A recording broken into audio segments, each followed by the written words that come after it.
কথা এটা কওঁ স্পষ্টভাৱে, মাননীয় মুখ্যমন্ত্ৰী ডক্টৰ হিমন্ত বিশ্ব শৰ্মাই জুবিন ক্ষেত্ৰ বনাবলৈ মাটি দিছিলে হেনো। তো গাইছ সকলো ভিডিঅ'টো চাওক। জুবিন ক্ষেত্ৰখনৰ জাগা কোনে নিৰ্ধাৰণ কৰিলে? জুবিনক যে তাত সমাধিস্থ কৰিব লাগে সেই নিৰ্ণয় কোনে ল'লে? আৰু দিনত 8 বাৰ 9 বাৰ মাটি খান্দাৰ পৰা গছ কাটাৰ পৰা সেই জাগাটোক ক্ষেত্ৰ কোনে বনালে? বিমল বৰা, মই, কেশৱ মহন্তইতো দিনে ৰাতিয়ে কামত লাগি থাকিলো।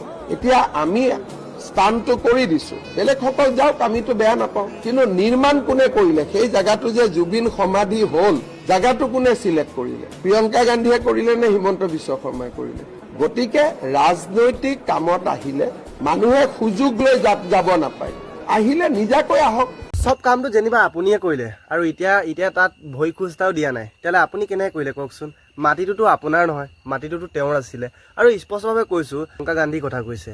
প্ৰিয়ংকা গান্ধী আহিলে বুলিয়ে কি, তেওঁ কৰিলে বুলিয়ে কি চব আপুনিয়ে কৰি দিলে নেকি? তেওঁ দিল্লীৰ পৰা আহি পিনে অসমত পাইছে, আপোনালোকে গম পাইছে, জুবিন ক্ষেত্ৰ চাবলৈ আহিছে আৰু কিবাকিবি ৰাজনীতি কৰিবলৈ আহিছে চাগে। কিন্তু মানে তাৰে মাজত স্পষ্টভাৱে ক'ব গৈছোঁ যে আপুনি ছমাহ দিনে এতিয়া ক'ত লুকাই আছিলে?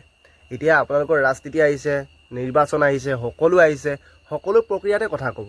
আৰু কি বুলি কৈছে, মাটিডোখৰ যদি এনেও ভাল কৰিবলগীয়া আছিলে, তেতিয়াহ'লে এতিয়ালৈকে দেখোন তাত মন্দিৰ চন্দিৰ একদম পূৰা ভালকৈ হৈ যাব লাগিছিলে, পূৰা ভালকৈ বনাব লাগিছিলে। এতিয়া কিনো তাত? এতিয়া তাত আপুনি জুবিন ক্ষেত্ৰ বুলি ক'বলৈ নামটোহে আছে, তাত ক্ষেত্ৰ বুলি ক'বলৈ তাত অকল নামটোহে আছে, যেনেকি ইডোখৰ চব কি কৰিছে গম পাইছে। জুবিন দা পোষ্টাৰটো এৰুৱাই লৈ দেখোন আপুনি নিজৰ পোষ্টাৰ লগাইছে। সেইবিলাক কাম কিয় কৰিছে? নহ'লে ইমান মিছা কথা নক'ব, আৰু ইমান মিছা কথা কোৱাটো মানে বহুত ডাঙৰ কথা, মানে বহুত ভুল। আৰু জুবিন দাৰ ক্ষেত্ৰত এইটো পলিটিক্সটো নানিব, কেলৈ মানে কি ক'ম আৰু আপোনাক। তেতিয়াহ'লে দেখোন এতিয়ালৈকে চব কামবিলাক হৈ যাব লাগিছিলে। আপুনি যোনটো যেনেকৈ কথাটো কৈছে, তেনেহ'লে জুবিন ক্ষেত্ৰটো এতিয়ালৈকে বনাই হৈ যাব লাগিছিলে। আধাখনীয়াও দেখোন একনীয়া কৰি থৈ দিছে আপোনালোকে।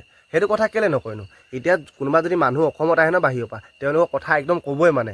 আৰু যদি ইয়াত যদি কংগ্ৰেছৰ মিটিং এটা হওক, কিবাহৰ মিটিং এটা হওক, সেইটো কথাও ক'ব। কিন্তু তাৰে মাজত কথা এটা কৈছোঁ মই আপোনালোকে স্পষ্টভাৱে, সেইদিনাখন ৰাহুল গান্ধী আহিছিলে আমাৰ ইয়াত, তেতিয়া আপুনি সেইদিনাখন কি কৰিলে? চব মহিলাসকলক পইচা বিলাই দিলে।